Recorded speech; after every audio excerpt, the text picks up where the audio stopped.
Welcome to this episode of Chatting with Staxx. I'm your host, Bill Staxx, and today I got JC from Wrong to Strong. What's up, man?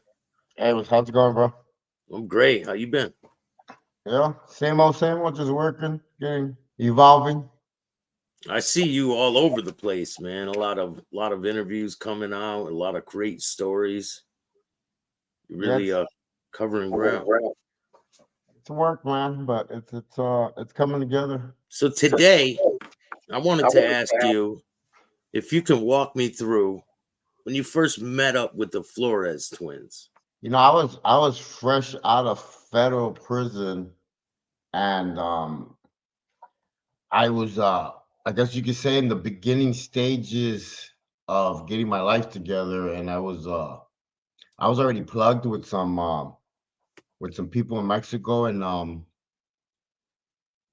I seen them coming around. They were visiting a lot of my older gang members, my leaders, and they were around. So I knew there was somebody. I didn't realize who they truly were until later on, where because we literally grew up on the opposite streets of where our neighborhood.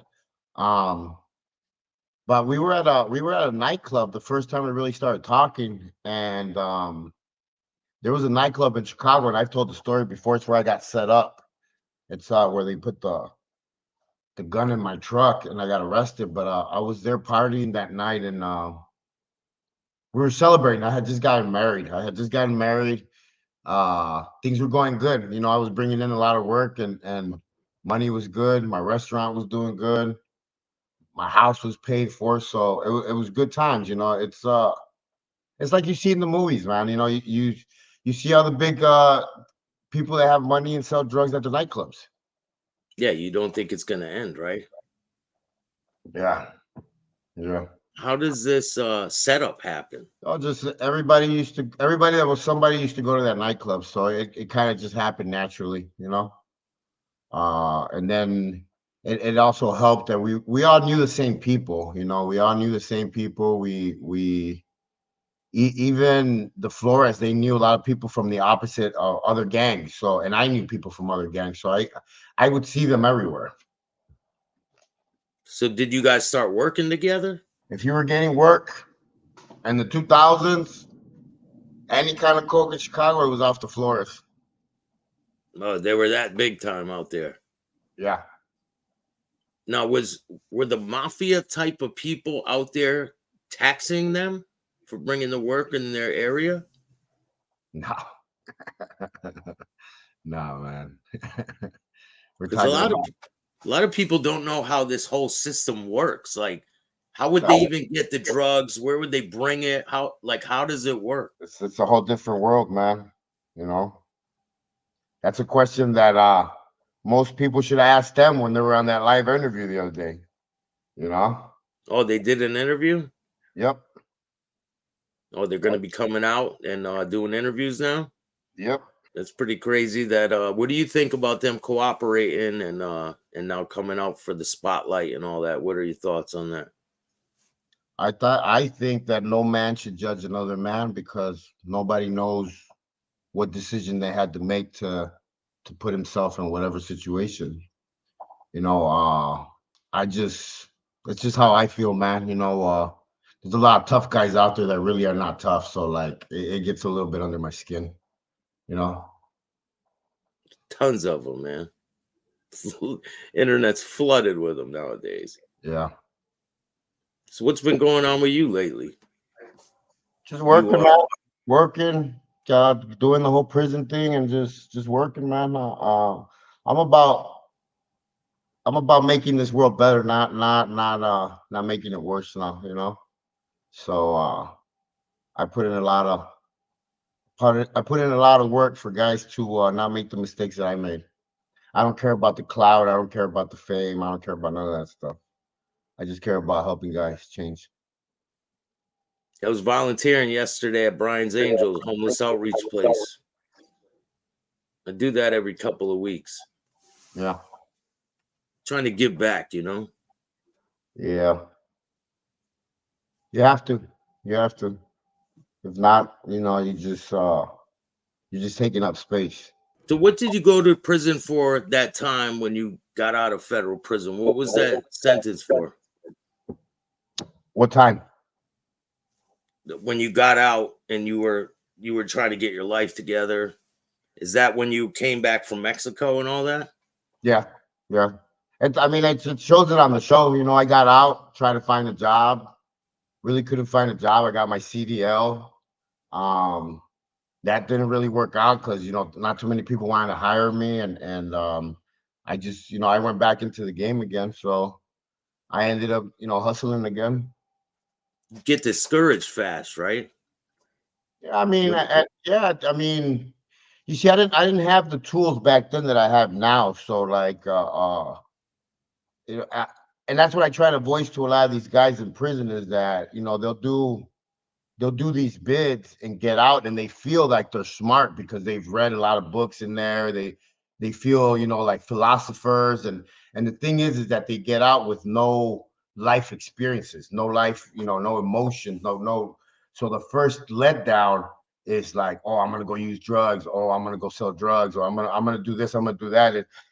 It's always the quick fix because you have no tools to deal with, letdown, no's, stuff like that. So you have to learn, man, and that's what I'm trying to teach these guys is controlling your emotions is one of the biggest factors when you come home from prison. I used to run to drugs all the time. That would be my getaway, my escape. It was the easy thing to do. Yeah, yeah, And I was begging God to get me sober. Let me have a chance at life, and he answered my prayers. It was insane, man, how it all unfolded. yeah. And I tell people though, after he answers your prayers, like you have to be disciplined enough to keep it, and that means like you don't get to be a piece of crap again. Like, and I'm like really, really firm on that. It's like, uh, even with the people that surround myself now, like if I see that like you're really not getting it, then I can't step away because like I can't really put myself around that. They could suck you back into it just as easy, right? I just don't have the patience for it, bro. No, they can't suck me in no more because I'm a grown ass man now. But like, I just don't have the patience for it, and I have a very, very short fuse when it comes to just childish kids. You know, Why have you dealt with them recently? I deal People with them who all the time, bro. and People what are happens different. when they come around and they're that type of person? What do you say something to them? Do you call them out? No, I always call them out. I mean, it is what it is. Like don't don't bark if you don't want to be answered. So it's just I've learned that there's nicer ways of saying it now. I've learned that there's better ways of saying it, but at the end of the day, it's just being real, man. Just telling you how it is. I would want my boy to tell me how it is if he was my real boy. So People that's get mad when you do that. yep. It's not a popular thing to do nowadays, keep Ah, it real with people. It's really not. uh-huh. So can you tell me how did you even get caught in Mexico? And can you walk me through when they busted you in Mexico? Well, I got caught in Mexico because I shouldn't have been crossing over at the time I was crossing over.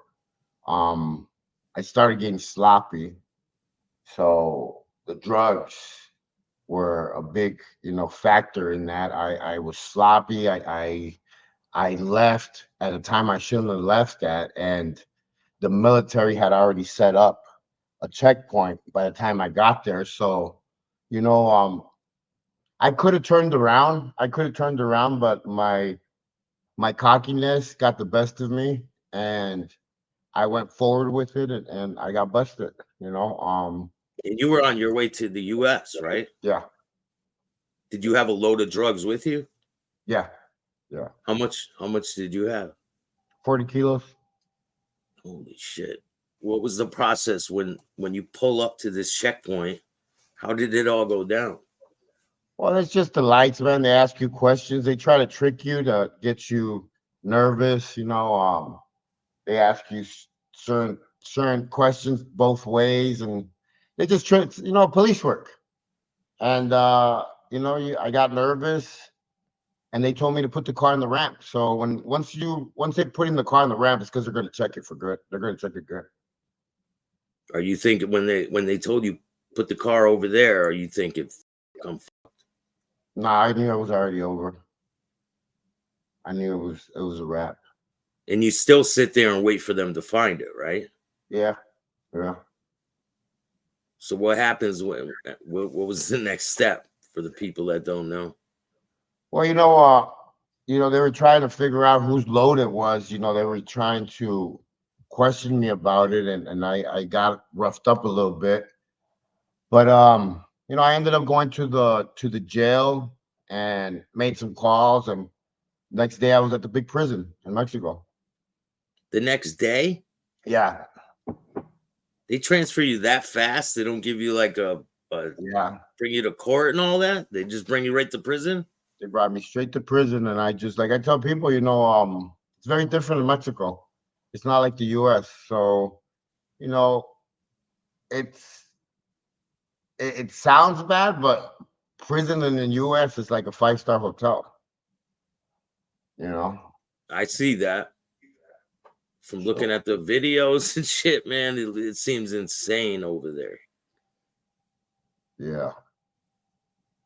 So it's crazy, man. But like I tell people, I was already very, I guess you could say, seasoned on the streets.